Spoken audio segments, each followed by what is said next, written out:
Hi friends, welcome to my channel. ఈరోజు మనము కంది గింజలు, ఉల్లగడ్డ, వంకాయలు వేసి ఎలా పులుసు చేసుకోవాలో చూసేద్దాం. చాలా టేస్టీగా ఉంటుంది.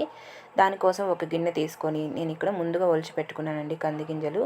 ఈ కంది గింజలు మొత్తం కూడా యాడ్ చేసేసాను క్లీన్ చేసుకొని.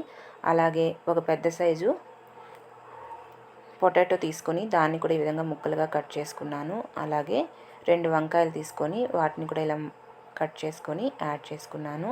బాగా పండిన టమోటాలు ఈ విధంగా చిన్న చిన్న ముక్కలుగా కట్ చేసి దీన్ని కూడా యాడ్ చేసుకోండి. అలాగే కొద్దిగా పసుపు, అలాగే రుచికి సరిపడా చూసుకొని రాళ్ళుప్పుని యాడ్ చేసుకోండి. ఇలాంటి పులుసు కూరల్లో రాళ్ళుప్పు యాడ్ చేస్తే చాలా టేస్టీగా ఉంటుంది. దానికోసమని రాళ్ళుప్పు యాడ్ చేసి ఇందులోకి వాటర్ని యాడ్ చేస్తున్నాను. మీరు పులుసు ఎంత కావాలో చూసుకొని దాన్ని బట్టి వాటర్ని యాడ్ చేసుకోండి. ఈ విధంగా వాటర్ని కూడా యాడ్ చేసి ఒకసారి మొత్తం కూడా కలిసేలాగా కలిపేసుకొని దీన్ని స్టవ్ మీద పెట్టేసి ఉడికించుకుందాము. ఇప్పుడు ఇది ఉడికేలోపు ఇందులో మసాలాలు ప్రిపేర్ చేసుకుందాం. ఒక మిక్సీ జార్ తీసుకొని ఇందులోకి వేయించుకున్న పల్లీలు ఒక 2 టేబుల్ స్పూన్స్ వరకు యాడ్ చేసుకోండి. అలాగే పచ్చి కొబ్బరి ఒక టేబుల్ స్పూన్ అంతా యాడ్ చేస్తున్నాను. అలాగే ఇందులోకి తెల్లగడ్డపాయలు ఒక 4 లేదా 5 యాడ్ చేసుకోండి. అలాగే కొత్తిమీర ఒక పిడికెడు వరకు యాడ్ చేసుకోండి. టేస్ట్ చాలా బాగుంటుంది కొత్తిమీర యాడ్ చేసుకోవడం వల్ల. అలాగే పసుపు ఒక చిటికెడు. ఆల్రెడీ పసుపు మనం ఉడికించడానికి కూడా యాడ్ చేసాం కాబట్టి చూసుకొని యాడ్ చేసుకోండి. అలాగే రెడ్ చిల్లీ పౌడర్ ఒక 2 టేబుల్ స్పూన్స్ యాడ్ చేస్తున్నాను. అలాగే ధనియా పౌడర్ ఒక 2 టేబుల్ స్పూన్స్ వరకు యాడ్ చేస్తున్నానండి. చాలా టేస్టీగా ఉంటుంది. ఇదే ప్రాసెస్లో మీరు కూడా ఒకసారి ట్రై చేసి చూడండి. అలాగే ఒక చిన్న నిమ్మపండు సైజ్ అంత చింతపండు తీసుకొని ముందుగానే వాటర్లో నానబెట్టుకొని పక్కన పెట్టుకున్నాను. ఈ చింతపండును కూడా ఇందులో యాడ్ చేసి కొద్దిగా వాటర్ని కూడా యాడ్ చేసేసుకుందాము. ఇప్పుడు ఉడికించడానికి పెట్టిన ఈ కందులు ఉన్నాయి కదా, ఇవి లైట్గా ఉడికాయండి. ఈ కందులు కూడా కొద్దిగా యాడ్ చేసుకుందాం.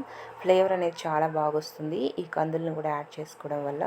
ఈ విధంగా కొద్దిగా కందులను కూడా యాడ్ చేసి దీన్ని మెత్తటి పేస్ట్ లాగా మిక్సీకి పట్టేసుకుందాము. ఇలా మిక్సీకి పట్టుకున్నాం కదా, ఈ మసాలా మొత్తం కూడా ఈ ఉడుకుతున్న దాంట్లో యాడ్ చేసేసుకుందాం. ఈ విధంగా యాడ్ చేసి ఇదే మిక్సీ జార్లో మరి కాస్త వాటర్ యాడ్ చేసి ఈ మసాలా వాటర్ని కూడా ఇందులో యాడ్ చేసేసుకొని ఇదంతా కూడా బాగా కలిసేలాగా ఒకసారి కలిపేసుకోవాలి. కలిపేసుకొని ఒకసారి మొత్తం కూడా టేస్ట్ చూసుకోండి. ఉప్పు, కారం, పులుపు అంతా కూడా సరిపోయిందా లేదా అని. ఏదైనా తక్కువ అనిపిస్తే ఇప్పుడే యాడ్ చేసేసుకోండి. ఈ విధంగా మొత్తం కూడా యాడ్ చేసి దీన్ని బాగా ఉడికించుకోవాలి. గింజలు, కాయలు అన్నీ కూడా బాగా ఉడికి గ్రేవీ అనేది మనకి పులుసు అనేది చిక్కబడాలి.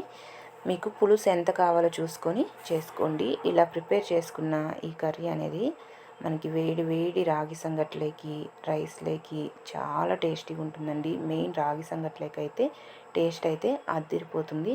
ఇక్కడ చూసారు కదా, ఈ విధంగా బాగా కుక్ అయిపోయినాయి. పులుసు కూడా ఇలా చిక్కబడింది. ఇప్పుడు నేను దీనికి పోపు పెడుతున్నాను. స్టవ్ మీద ప్యాన్ పెట్టుకొని ఆయిల్ 2 టేబుల్ స్పూన్స్ వరకు యాడ్ చేసుకోండి.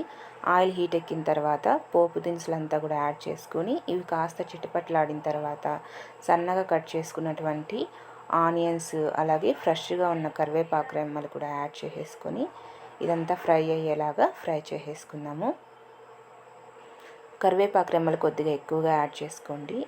ఆ అరోమా, ఆ ఫ్లేవర్ అంతా చాలా బాగుంటుంది. అలాగే కొద్దిగా ఇంగువని కూడా యాడ్ చేస్తున్నాను. ఇంగువని యాడ్ చేయడం వల్ల టేస్ట్ బాగుంటుంది. అలాగే డైజెషన్ ప్రాబ్లం లేకుండా కూడా ఉంటుంది. ఈ విధంగా ఇంగువని కూడా యాడ్ చేసి మంచి గోల్డెన్ బ్రౌన్ కలర్ వచ్చేంత వరకు ఫ్రై చేసుకుందాం. ఇప్పుడు ఈ ఫ్రై చేసుకున్న దాన్ని ఈ కర్రీలోకి యాడ్ చేసేసుకుందాము. ఈ విధంగా ఇదంతా కూడా ఈ కర్రీలోకి యాడ్ చేసేస్తాం. ఈ విధంగా యాడ్ చేసేసి ఇదంతా కూడా బాగా కలిసేలాగా కలిపేసుకోవాలి.